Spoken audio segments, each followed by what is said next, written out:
All right. Well, I'm not sure. It's probably going to be Tuesday when I decide to stream this, but this is another episode of Learning Tech Talks where we're exploring the landscape of learning and workplace technology. And the and workplace technology is a really important caveat for today's conversation because we're going to be talking about all sorts of stuff related to meetings, hybrid work. I don't even want to spoil where we go because then I'm going to say we're going to go this direction and we might go in a completely different direction. So who knows? But I'm joined by Darren Chait, and I'm going to remember that forever because you're Aussie and you said it rhymes with mate. So I guess I'm going to have to kind of go with it. But you're not in Australia today, right? No, I'm in San Francisco, California right now. Okay. All right. And if I remember correctly, you split your time. You're like 2/3 in Australia, 1/3 in San Fran, right? Yeah, something like that. That's right. All Although right. it depends when you ask. A year ago, very different mix, but today that's sort of what I'm doing. Very different mix. So I'm curious, what was the spread 12 months ago or 2 years ago? Yeah, well, it's kind of funny how I ended up back in Australia. I'm originally Australian, obviously. I lived in San Francisco for about 5 years. Okay. And in March 2020, we were on our way to a big SaaS conference called SaaStop, you may be familiar with. And it got cancelled right at the last second. And I said to my wife, I'm like, oh, I'm not going to SaaStop anymore. Why don't we just go to Sydney and visit family? Like, things are a little crazy right now. Everyone's kind of gone home because of this little flu that it might be with us for a few weeks or whatever it was. Let's use the opportunity. Let's head back to Sydney. I can work from Sydney. Anyway, fast forward 2 years and we never left. We got stuck there for a while. There were some pretty crazy border restrictions out of Australia. You literally couldn't leave. And I got set up working remotely and it worked really well. We can talk more about that. And we decided that would be our home base. It was the right opportunity to move back to Sydney. We had one child, another on the way, and we're like, let's do this. So that's so it was 100-0. Now that things are opened up a bit, it is really nice being able to hop on a plane and get over here or anywhere for that matter, from time to time. Okay. Well, yeah, it's interesting. Your story's not necessarily completely unique, but you do run into stories like that where people, they got stuck somewhere and all of a sudden they went, well, I guess we're here. Why not be here more permanently? Exactly. It's funny because I don't want to run away with the conversation too fast, but we always thought, like, we were obviously being a startup and in the Bay Area, and the typical software startup. We were always fans of remote. We had half the team remote. Even for the team that were in San Francisco, we did a few days at home, a few days in the office. We knew how that worked. That motion was second nature for us. But working on a completely different time zone at the other end of the world just felt so unachievable. Then we're forced to do it for some time, and we realized actually there's some real benefits. Asynchronous collaboration and working different hours and waking up a little early to be able to spend time with the team, but then having my evenings back and spending time with the family, and all of these benefits started to pop up. And we realized that actually it's probably the perfect setup. Well, you know what? This isn't that much of a sidetrack because really we're going to tie this together because the reality is this is the face of work anymore. I mean, I think the lines that we've historically drawn around, well, it has to be like this, or we need it to go like this, or this is just what we've got to put up with, whether it's meetings, whether it's learning, whether it's a lot of things, they all got just thrown out the window 2 years ago. And I think that's forced a lot of people to jump into things that they thought, well, we can't really do that. And now they're finding out, well, maybe we can. So, but again, we're going to dive into this fairly deep. But before we do, I am curious, this does tie to the background of your location. What is kind of your founder's story with this? Because for those who don't know, and we'll explain it in more length after hearing this piece, Hugo's a meeting, I don't know what, 30 seconds, how do you describe it? I was waiting for that. We're a meeting product hub for teams. So we connect teams together around their meeting workflows, providing them one place for their calendar, meeting preparation and note taking, and we integrate that with the rest of your tools. So as we take notes in Hugo, or prepare for your meeting in Hugo, we'll organize it by the contacts and companies you've met. We'll push out the actions to your CRM, your project management tools. We'll share the insights with the team via Slack, Microsoft Teams, email, and so on, and give the whole team one central repository for everyone's meeting knowledge. Okay. Because when I think about it, when people ask me about Hugo, when they're like, what is it? I'm like, the best way I can describe it, it makes meetings better. Like, just think of the things you don't like about meetings. It makes those things better. Like, I know that's and then it's always like, well, what do you mean? And then I have to go into more details. But anyway, so before we get into that though, how did you end up deciding I'm going to be the co-founder of a meeting productivity platform type of a thing? Like, was that a childhood dream of yours? Or, I mean, how did that end up coming to fruition? You were in the Bay Area, so I'm guessing the tech thing was part of it. Definitely, maybe a childhood nightmare. Meetings for me, let's rewind a bit. So grew up in Sydney, Australia. I went to law school and I was working for a big corporate law firm for about 4 years after school. And the thing about lawyers, so firstly, as you know, most lawyers bill for their time, right? They charge you based on how many minutes they spend working on something for you. I'm fully waiting on the invoice for this conversation. So yeah, I'm very familiar with that. Well, I better speak fast then. So the thing is, right, that you end up with meetings and the pain around meetings, which is, by the way, very common in almost any workplace. For lawyers particularly, it's even worse because there's a direct cost on those meetings. So, when I walk out of a waste of time meeting in a normal business, it's a waste of time. It's frustrating, but there's no direct cost. Yes, my time divided by what I earn and this and that, but I'm not paying money for that meeting. Lawyers, you actually charge someone, and the numbers are right in front of you. And I remember walking out of these meetings where they would have like 5 or 6 of us in there and a couple of clients, and you'd go back to your billing software on your computer and you'd see that, man, that meeting just cost like $3,500 and nothing happened. We just spoke about stuff and wrote down a few notes and literally nothing happened. So you had a very, very direct P&L look at this is what a meeting is actually costing. That's right. And it blew my mind. I like, especially when you think about, what you earn in the early days as a junior lawyer for the hours you work, and it's not that great for the hours you're working. And then you're like, man, like my weekly salary was just that 1 hour meeting that did nothing. Like, it's so frustrating. And I've always been a bit of an efficiency nerd. So a really close friend of mine, Josh, he's also Aussie, but he was already in the Bay Area working in product for a big retail tech company. And we would always just complain to each other. At the end of the week, you're like, man, my week, listen to this. And then he'd be like, no, you listen to this. In product, we've had so many of these meetings and they've gone nowhere, or we've had these amazing meetings and then we come back the next time and the first half of the meeting is just trying to recount what happened last time because everyone scribbled things down. They went nowhere. No actions happened. Half the people were in the room that didn't need to be there. Half the people that needed to be there weren't in the room. And meetings were just this huge pain for him already working in tech. So we decided we wanted to do something about it. It made so much sense. And already there was a lot of change coming about in the workplace. Like, this is 2016, so pre-pandemic. Remote was already a trend. We were seeing a lot of like decentralization and flattening of structures. We were seeing a million tools already. So project management, collaboration tools, Slack was growing and so on. So things were so different in the way we work, but meetings hadn't changed in generations. It was still the case that you had to be in the room. If you weren't there, you had no idea what happened. You had this great discussion. Everyone scribbled down notes that go nowhere. There's no follow-up. There's no stored anywhere. You leave the company and all of this knowledge just disappears. And all of these pains were still there. So we said, we've got to sort this out. Gotta solve it. You gotta solve. It's funny as you talk through all of that, I mean, again, the point you make about the lawyer and the amount of money that's wasted on meetings actually is one that it almost seems like a lot of companies have accepted as just the cost of doing business, which to me is unfortunate because it's like, it doesn't have to be that way. I mean, a lot of times we're just like, well, that's what you do. You just have meetings that are a giant waste of time with, 10 six-figure salaries all sitting around talking for no reason type of a thing. And you're like, okay, there's a better way to do it.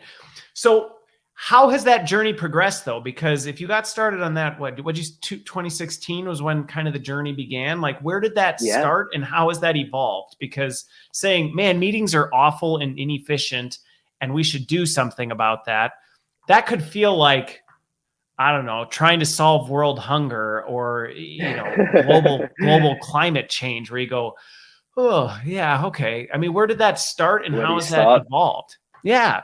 So interesting. So we thought the key to very effective meetings was in preparation. So Okay. we started out by building a mobile app that was focused on meeting preparation.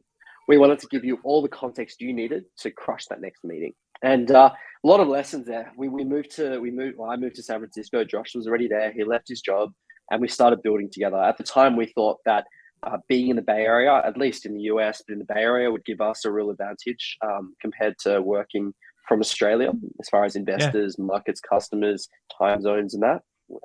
And it probably did then, to be fair. I think the world might be a bit different now, but in 2016, I am very happy we did that.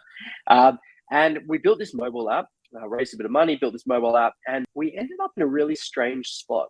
So we had all this excitement and engagement around our product, but we're in this danger zone where we were helping you at work, but there was no enterprise value. So you had this mobile app that was going to make you, Christopher, a better L&D professional. You love it.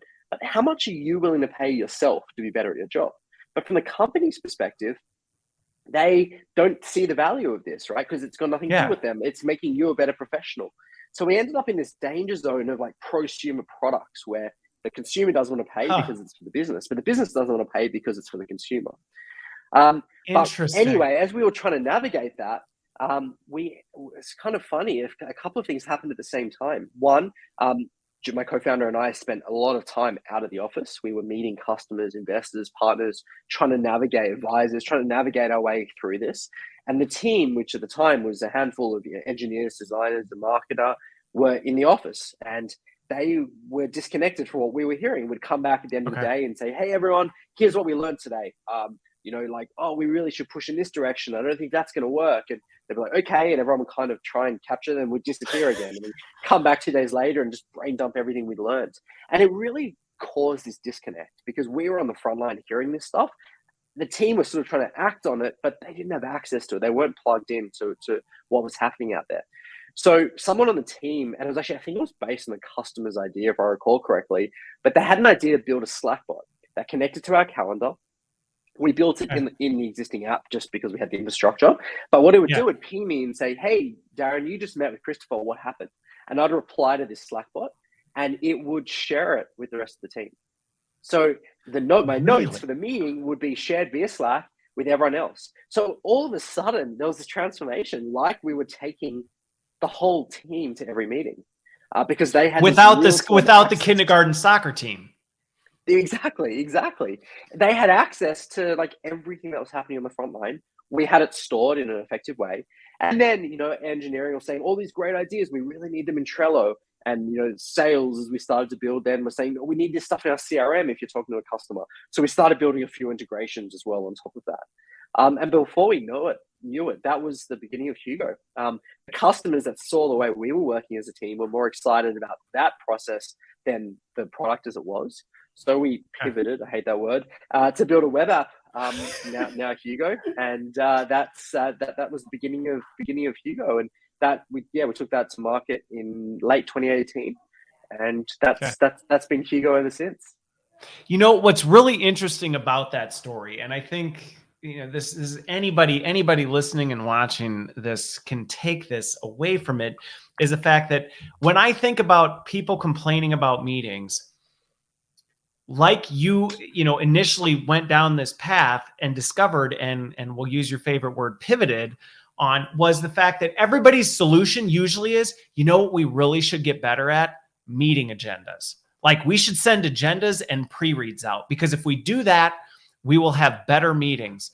Which, not saying that's not important and that might not help meetings be more effective, but what you got there what you hit on there from a behavior standpoint that I think a lot of times gets missed is that's not necessarily the biggest problems that result from poor meeting behavior. It's that whole, I mean, I just even think about it where people go, I don't want to miss this meeting because I kind of need to know what happened, but I don't really have time to be in the meeting, and then that results in people being there, but they're not really there because they don't belong there. And this whole sense of like, well, now there's 37 people on an invite where only 3 people really need to be part of the discussion, but 37 people legitimately probably need to know or may have some thoughts or feedback on things, type of a thing. Like that's really where meetings fall apart.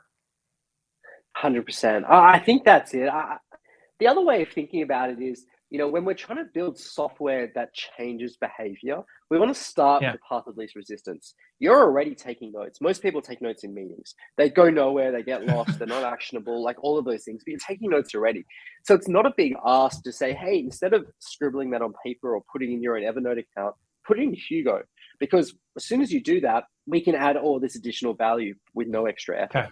And that's like the gateway. We do see more than half of all meetings in Hugo have preparation, have an agenda now. And that is a behavior that we push very heavily because it is best practice. If you prepare for your meeting, everyone gets there engaged, no information sharing, your meetings turn into debate, discussion, decision-making, all the good stuff. But it's a much bigger ask to say, hey, I want you now to start preparing for every meeting where you're not doing that right now. So the behavioral change and habit formation, particularly with software, has been really eye-opening, and I think that's why we were successful with adoption, focusing first on the meeting note and then moving into changing habits around preparation. Okay, what's interesting about that is kind of 2 things that stand out. Is one so I'm one of the weird ones. I never take meeting notes, like ever. I never have. And it was always just because of I'm kind of an efficiency geek. So for me, if I go, okay, I'm not going to do anything with this anyway, then I'm not going to waste my time doing it. So I never took notes because I'm like, all I'm going to do is set it somewhere, forget about it, or throw it away in a week. It's adding no value to anything. So I'm just going to dump it, type of a thing. And I think again, but this goes to a problem in a lot of organizations, which is knowledge management. And there's a lot of knowledge shared. There's a lot of information shared, a lot of relationship pieces that happen in meetings that there is value knowing what's going on, what's shared, what's said in those things. And I think it's an important point. But on the preparation piece, I think the other thing that's interesting on the preparation piece, because again, I've used Hugo, so, I'm very familiar with the product. But that agenda piece, I just think of the operational piece that usually creates it being a problem in most meeting environments, which is some poor sucker gets assigned the pre-meeting person, and their job is to like run around to everybody and get agenda items, and nobody responds to them. And they're like, can you send the pre-reads? And nobody does anything. And then everybody just shows up at the meeting. Because when you think about what needs to be prepared for a meeting, a lot of times I think about how I prepare for meetings. I'll come out of a different meeting and go, you know what, when I talk to so-and-so on Thursday, I need to make sure I bring this up.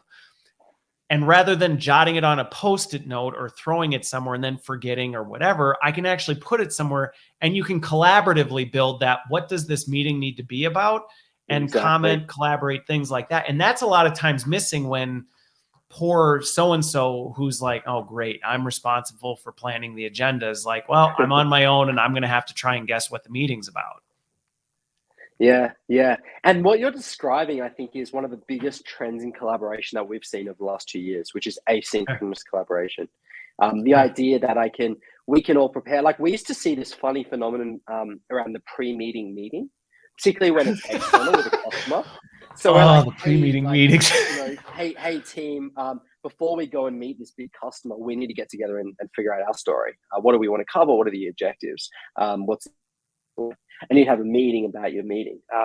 And that, I really think we've done a good job at crushing, because the reason you've done that is because we didn't collaborate asynchronously.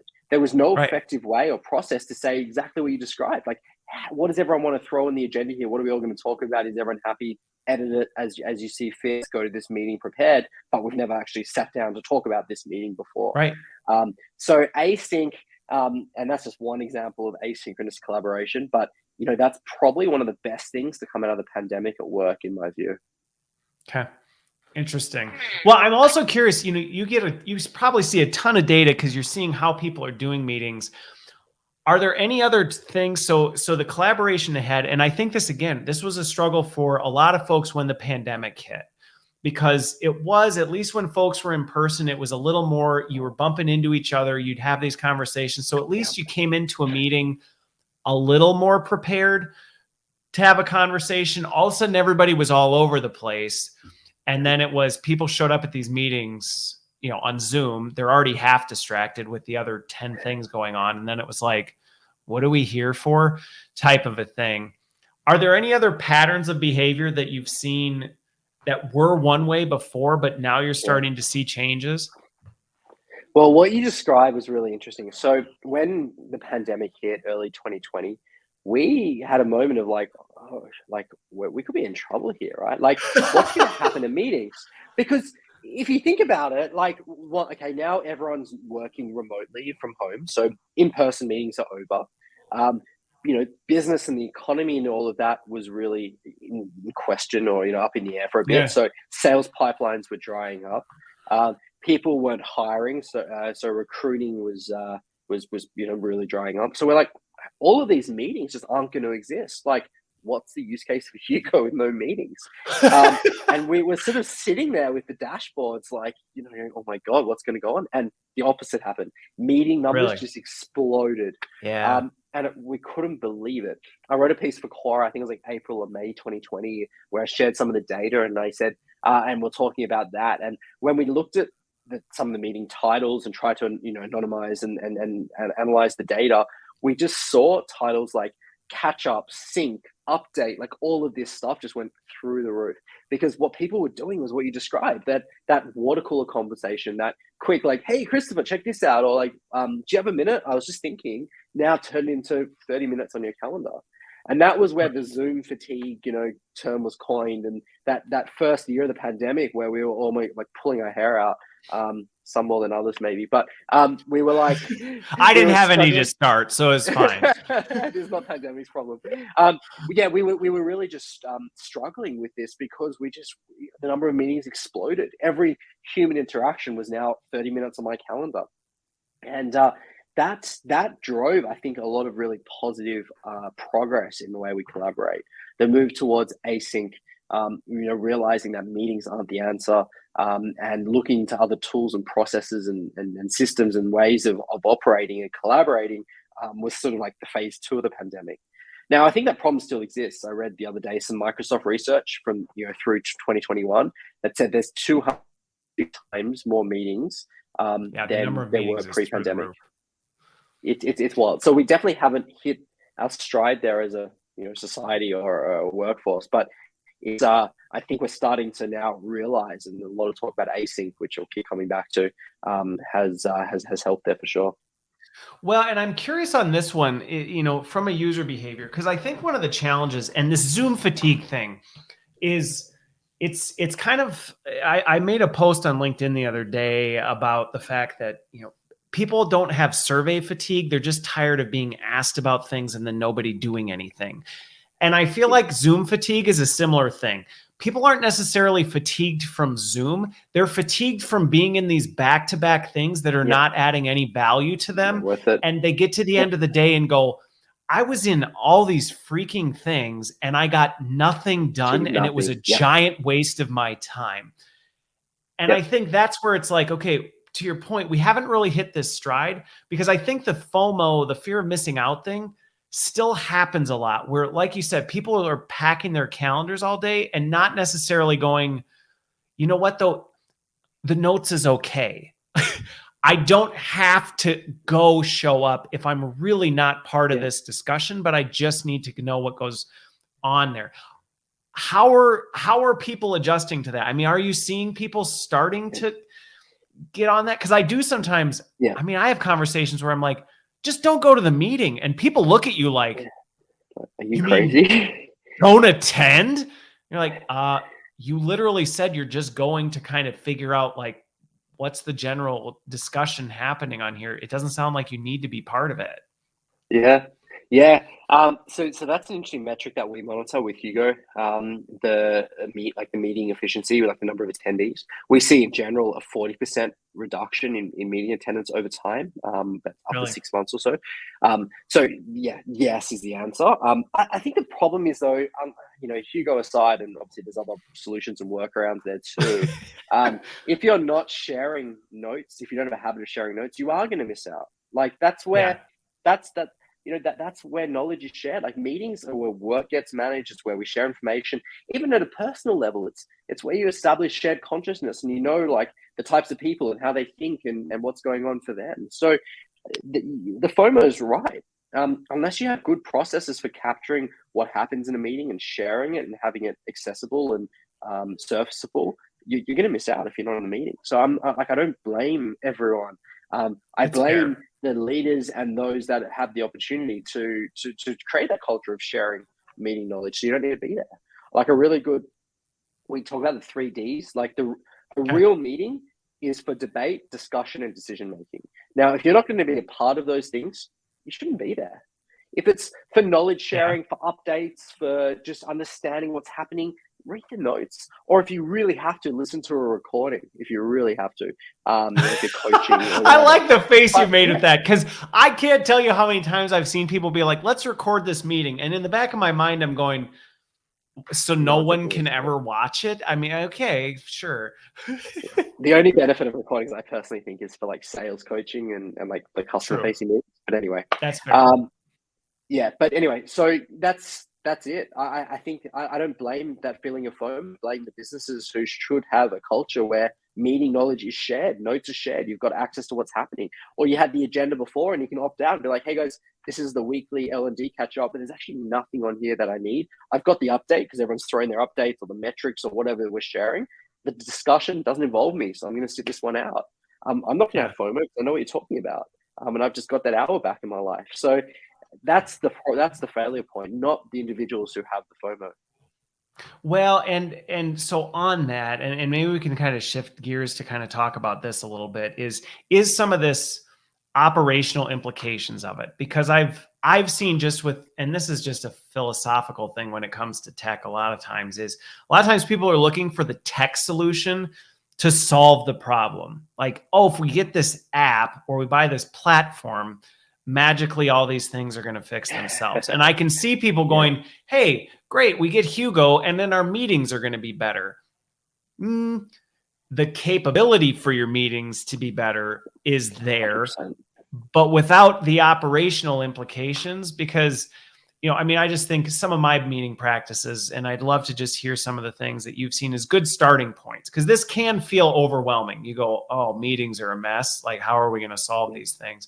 But I just think even for myself and my teams, where, I mean, sharing your updates ahead of time somewhere is hard. Like, it's an intentional shift in your behavior to go take 10 minutes, or even just, again, if you're using a tool to do it well, when something pops up, just go put it in there. Don't wait, and don't save things to share live. That takes some practice and repetition. It's like lifting a weight that Yeah, is not always easy to do. that's right. The gym membership is not going to make me strong and fit, right? But you need that, but you've got to have the intent to to get fit or lose weight or whatever your objective is. And yeah, it's much the same. I think that's right. You can't outsource that because it's a cultural shift. We've also done a lot of research ourselves on the relationship between meeting best practice and team culture. So we ask Okay. teams about their meeting practices. What proportion of meetings have an agenda? Do you share notes out? Do people attend meetings that don't need to be there or only need to be there for information purposes? And then we ask them other questions around their team culture, their quality of collaboration. They're obviously correlated. Like it's no surprise, but the data's there. And that all goes to say that you need to have the intent to, like, you need to realize that meetings are the crux of collaboration at the very core. It's where your team spend most of their meetings and most of their time. Sorry, it's at odds with meaningful work a lot of the time. It's one of the strongest pain points at work for everyone. And if you want to improve the way your team works together, you have to focus on meetings. And focusing on meetings means adopting best practices. we're going to make those best practices a lot easier by giving you, a market leading app to support your team, but you can't outsource that. It's a shift. So, and the cool thing is, you don't have to be a management nerd. Like, we put out this guide called Vital Meetings, and we spoke about good meetings have pants. So a purpose, an agenda that's collaborative and shared, notes, tasks, and sharing at the end. So it's all basic stuff, right? Like, we all know this. There's nothing revolutionary where you're like, oh man, an agenda before the meeting. Wow, I never thought of that. I never thought of that before.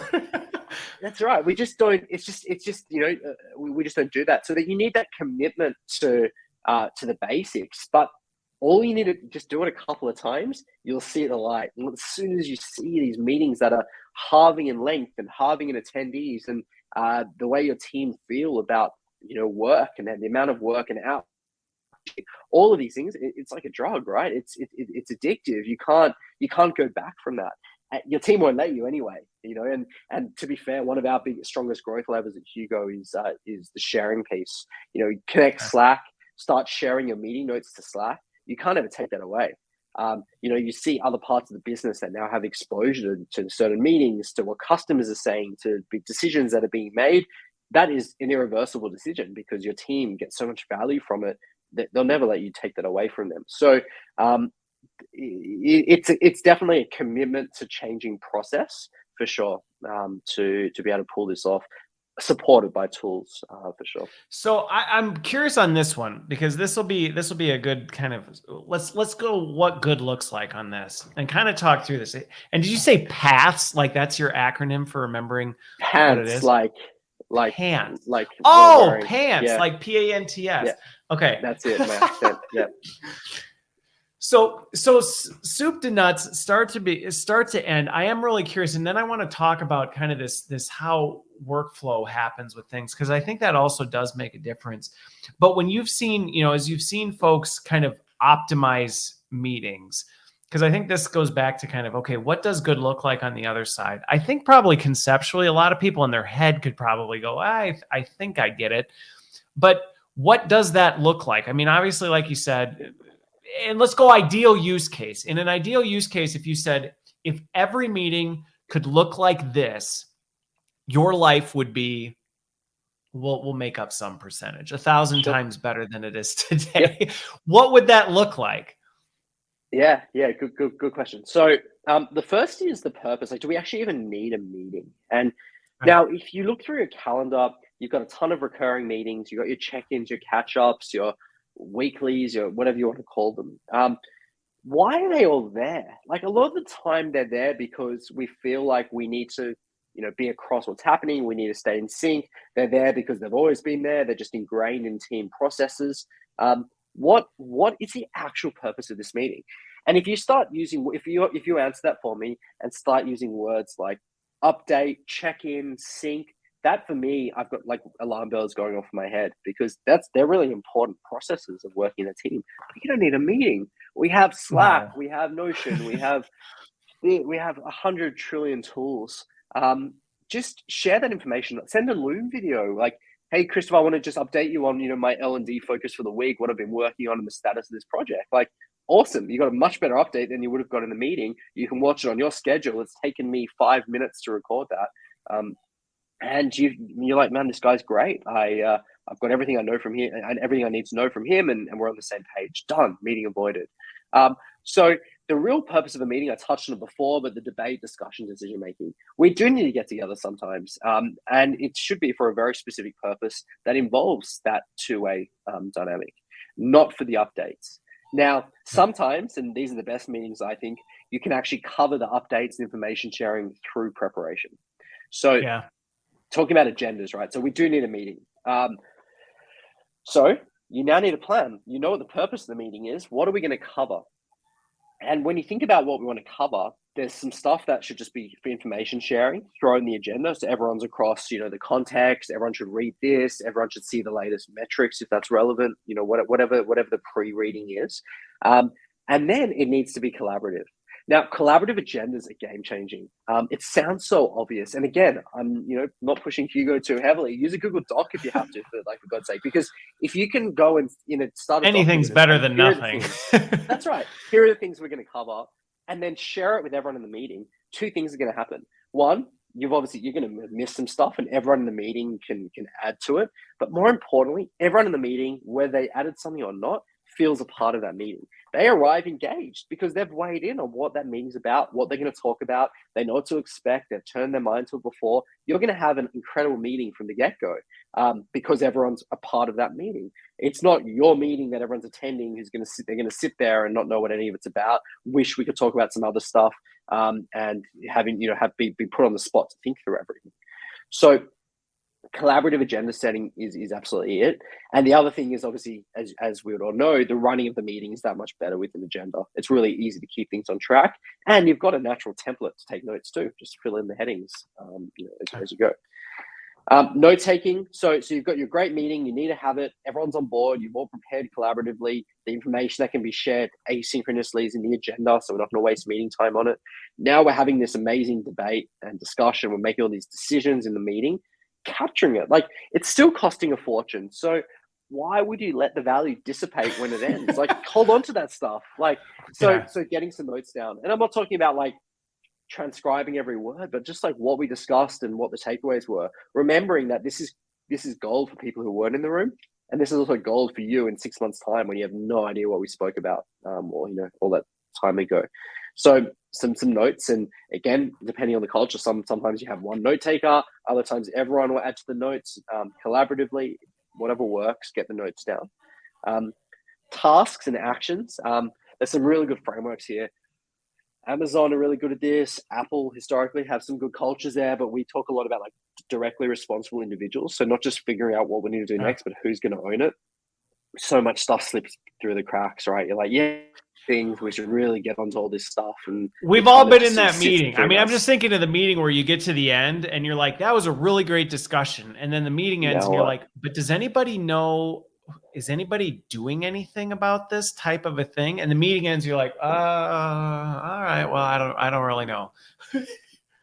Exactly. And the royal we, where it's like, yeah, we got this, like, we're gonna do it. Yeah, we got this. But am I responsible? Like, yeah, are you doing it? Like, etc. So yeah, actions, tasks, like literally this is what we need to be doing. Like, Christopher's going to go and do this research and spec this out. Darren's going to go and talk to customers about X, Y, and Z. It's very, very clear. It allows us to circle back and make sure stuff gets done. And then the sharing, and we spoke a lot about the sharing, but the sharing, I think, is twofold. The importance of sharing. To be honest, if I said two changes that you should make in your org, one would be the preparation, the agenda setting, and the other would be the sharing. Because the sharing, one, lets people not attend meetings who don't need to be there for the debate discussion, just need to be across what's happening. So huge efficiency for the business. But it also achieves an element of shared consciousness and keeps the team on the same page, and the big cultural impact there. Think about if you're in an engineering team, you're a software developer, you never talk to customers. You're just told to keep writing these lines of code because the product team said so and whatever. And all of a sudden, you're now exposed to like customer meetings, or you're a designer and you're getting an early preview to what the product team's talking about in their roadmap meetings. These things are helping you make better decisions. You have the context of what you do, why you do. You're motivated to do what you do, and the cultural impact, the team impact of sharing more widely is really game changing. So that is the last piece of a very effective meeting, in my view. What's funny about it is, like, listening through some of these things, it honestly, if you've been in an org, and I've been in a lot of different orgs that have all sort of meeting cultures, I think recognizing that your org has a meeting culture and kind of go, this is kind of how meetings are today. And some of the things you described, you're going to be swimming upstream a bit going, all right, like, this is going to be a tough ship to turn. But there are some that are like, well, but here's an easy way to, get started with it. And I think, for me, one of the things that comes to mind that's been helpful with stuff is being able to lead the charge on that. And like you said, look, if we can at least collaborate around what is the purpose of this meeting, and can we get updates out of the meeting? Like, I remember when I was changing things with one org where I just had to say, no updates shared. Like, we're not going to share the updates. We might discuss them if we go, hey, I saw something like this. Is there anything we need to talk about with this? Or is there an implication of this on something else? That's fine. But if you come in and run through a task list of what you're doing, like, I'm just going to shut you down and say, nope, put it in whatever tool, whether, like you said, Google Docs, Hugo, whatever that is, put it there. We're not going to talk about it. Those are like some small steps that make it go, okay, well, that is reasonable. Then you can kind of start to cascade and go, well, what's the next meeting behavior, we can change. And it sounds like the sharing one. I am curious with folks from a meeting behavior though, what do you see with that? Because I can see that being really positive, but potentially also really overwhelming. Like, it can be overwhelming to deal with just the meetings you're in.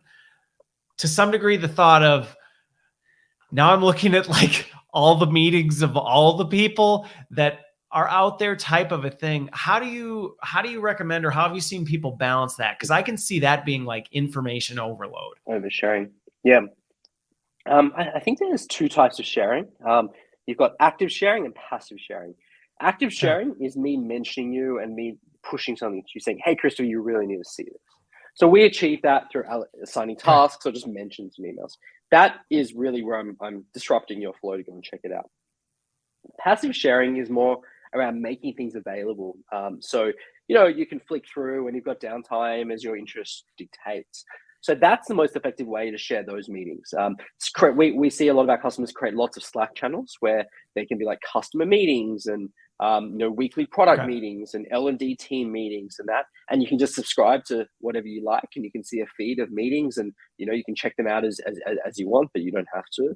And I think distinguish need to know versus what is nice to know from a meeting standpoint is a way to reduce that overwhelming feeling. But either way, the alternative, which is not knowing anything or attending a lot more meetings, which is more common, takes up so much more time. So it's usually not a complaint. Yeah. Okay. Well, and I like how you broke down though the passive versus active, because I think sometimes there's a tendency, and I see this in learning and development a lot, where things that maybe could be more passive, where you say, listen, I mean, do we really need to force everybody clockwork orange through this stuff? Like, no, we don't. Let's let it be more passive type of a thing. It's available and accessible that people can find if they want to, but we're not going to shove it down people's throats. Versus the active piece of, and just one example, and again, I'm familiar with your product. So, like one thing that comes to mind with this that is really helpful is there is that benefit to, and I think this is sometimes why people end up attending meetings they have no business attending, is there's that like, well, what if somebody mentions something that I might need to be involved in type of a thing. So you end up sitting in a 60-minute meeting on the what if. Right. It's like, what if? And it's like, well, or going back to that active knowledge sharing, if you know that you can be like, I'm going to tag so-and-so in this note because this discussion point came up and we recognize that, oh, you know what, this is probably a topic we should talk to Darren about. So let's just tag Darren so he knows he came up in this meeting on this topic and he can quickly find it and go, oh, okay, team's talking about this. Yeah, let me weigh in on this. I may not even have to join the meeting. I may be able to add sub notes going, here's my perspective on how you might want to proceed on this. Or I'm going to set up time with you individually and go, hey, you want the details, go here, but can we talk for 5 minutes about what that was? Yep. 100%. Exactly. That's right. And that's the active sharing piece. So these are all like good collaboration tactics that I could have told you about 5 years ago. We're just building software to make it that much easier, but none of it's revolutionary. And that's the whole thing here, right? It's not, there's just a commitment to improve the way your organization meets, and the benefits, obviously outweigh the cost tremendously. Okay.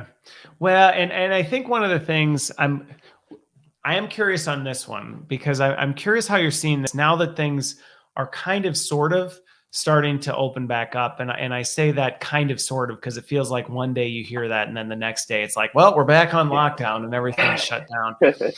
But as things open up, there is almost this, and I almost feel like it's more of this nostalgia than anything, whereas things are opening up, people go, oh man, I can't wait to get back in the office and be in person in a meeting again. And I kind of look at it and go, what? Like you didn't find value in these before, and now suddenly you're pining for it. I am curious, how are you seeing organizations adapt to this? Because going back to the fact that we're probably going to be in a world where not everybody's ever going to be in the same room at the same time. I mean, it's going to be more of a rarity than it was, but it used to be like, well, you probably had a good chance at that. Now it's like some percentage of people are always going to be there. How do you see that shifting, and how do you see this helping solve that? Got lots of views there.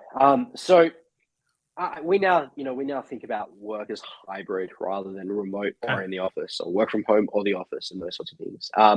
And look, at a personal level, it's funny because I've never been happy. I've never been more productive than the last 2 years. I've been home every night for dinner time and seeing my young children. Whereas my first, which she was born 2018, I never saw her. Right, I get home, she's already in bed. You leave before she's awake. My whole family life is different.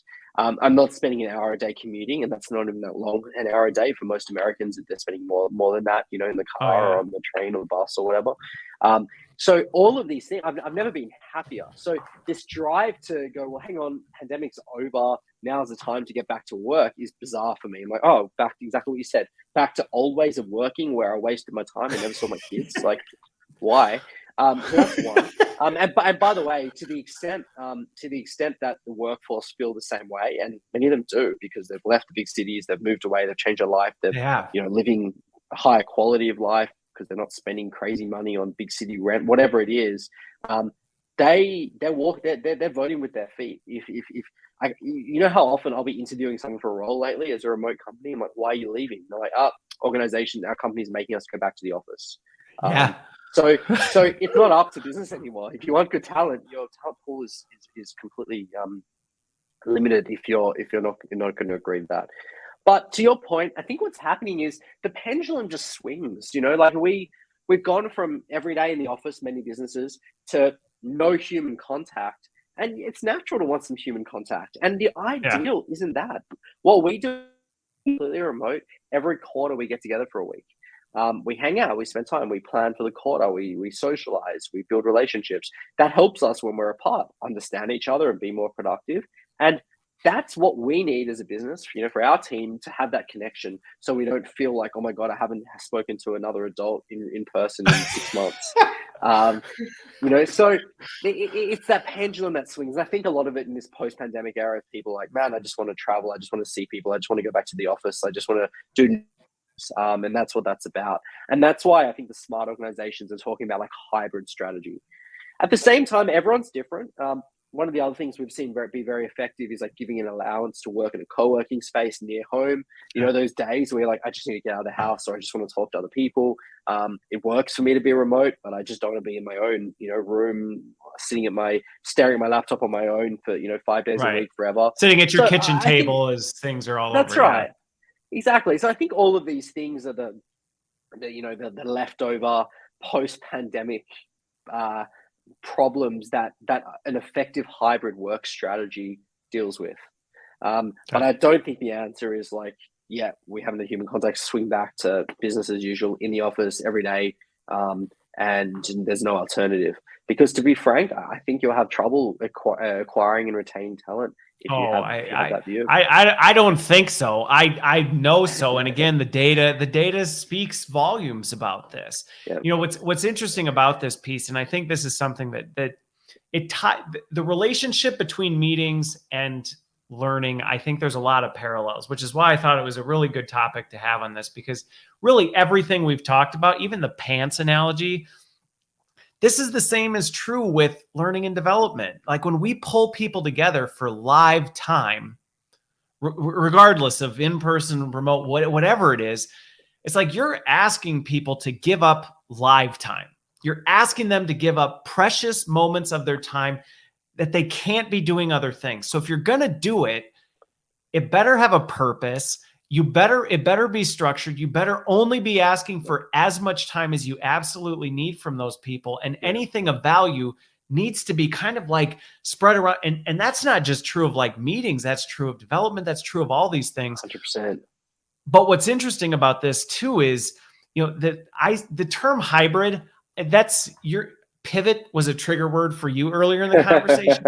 Hybrid's one for me because it still focuses on location. It's still like, well, where are you? And to me, I'm like, listen, we just need to move to flexible, where it's like, it's actually irrelevant where you are. If you happen to be there, great. If you don't, it's not a second class experience, or vice versa. Because I've actually seen, and I actually was engaging with a group that was talking about this, where actually some companies are actually seeing the opposite of in-person bias now. They're actually seeing remote bias, where the remote crew's kind of gaining momentum and the in-person crew's feeling like they're out of the loop, which was the opposite. It used to be like, if you were the one who was remote, you were like on mute, nobody talked to you type of a thing. And they're seeing actually the opposite. And I think it's one of these, so how do we make a seamless experience regardless? And I think that's, some of the things we talked about with good meeting practices, but that Hugo is actually enabling is, it really doesn't matter where you are for the meeting, whether you're present, whether you're remote, whether you're in person. It's democratizing access to the conversation, to the information, to what's happening, which allows for flexibility, where if you miss the meeting, you don't go, oh my gosh, we've got to reschedule it, even though there's a critical decision. It's like, well, we'll work through it. You'll miss it. You'll catch up. You'll be able to do other things. Exactly. And that's why one of the strongest trends, both in L&D and meetings, and I've seen a lot of this in L&D, is the asynchronous stuff. So, gone are the days where the way to deliver effective training and help with the personal development of your workforce is scheduling training sessions and time. And you've got to be there for the hour, otherwise you get no value.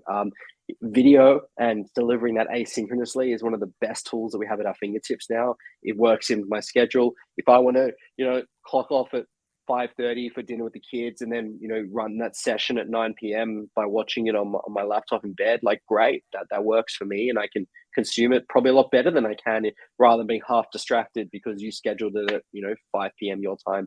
I think async is the secret here. Again, it also supports time zones as well as lifestyles.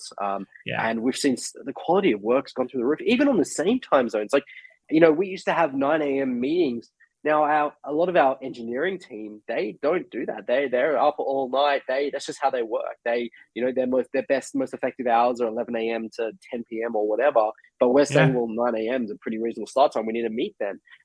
Now, with the move towards async and working in that way, we can do that, even without factoring in time zones and things like that. So I think that's part of the secret here in this, flexible way of working, changing the medium.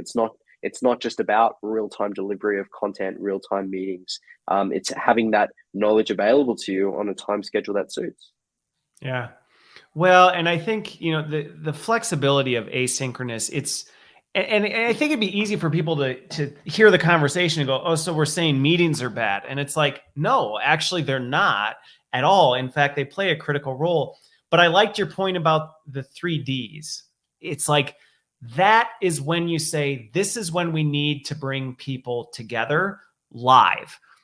Like, we need to do it around these things with purpose. Outside of that, information sharing, let's just recognize pulling people together live is a super inefficient way to deliver information. It's with technology, it is a super inefficient way. You can, like you said, we can record a video. People can play it back at 2x speed and read the transcript and skip to the parts that they want to go to anyway, or look in Hugo at the meeting notes and see, oh, you know what, 80% of this meeting I have nothing to do with. That bullet point, I'm really curious, and Darren's the one that shared it, so I'm going to ping him afterwards and say, hey, is there anything that relates to me? And they go, no, there wasn't. Okay, great. I just saved myself an hour.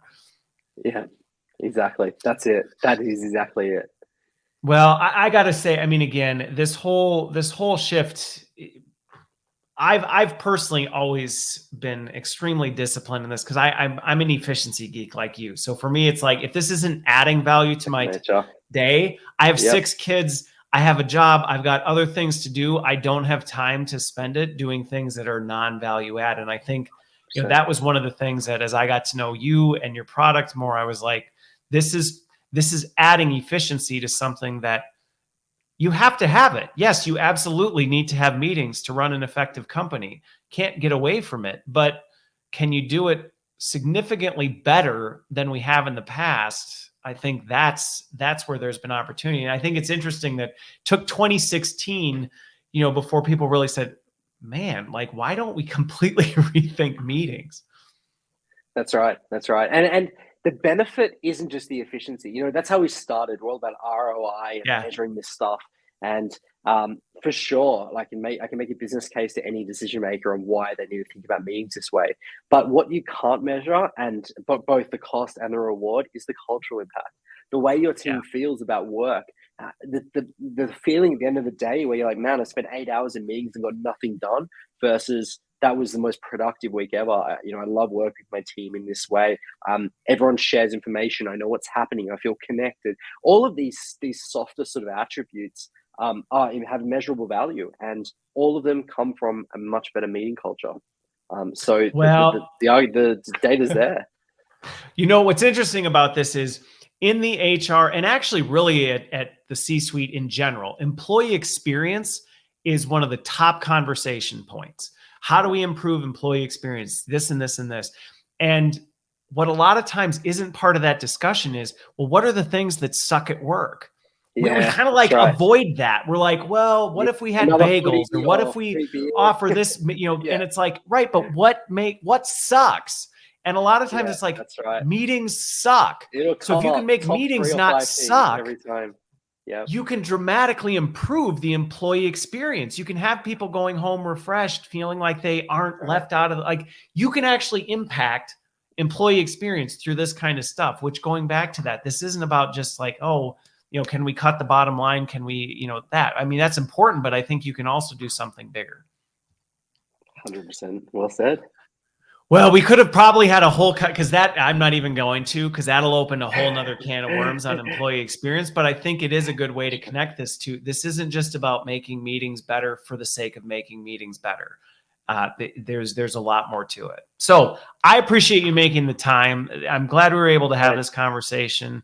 Again, I think you guys have done a really great job with the product. If you're not familiar with Hugo, folks, check it out. And at least you'll see some of these things that we're talking about come to life. So with that, that is another Learning Tech Talks. I don't know. I don't have a catchy saying at the end. So thank you, Darren, for being here, and really appreciate the time. Thanks for having me. Yeah, likewise. Such a great conversation, important topic. Thanks for having me. All right. Have a good one, everybody.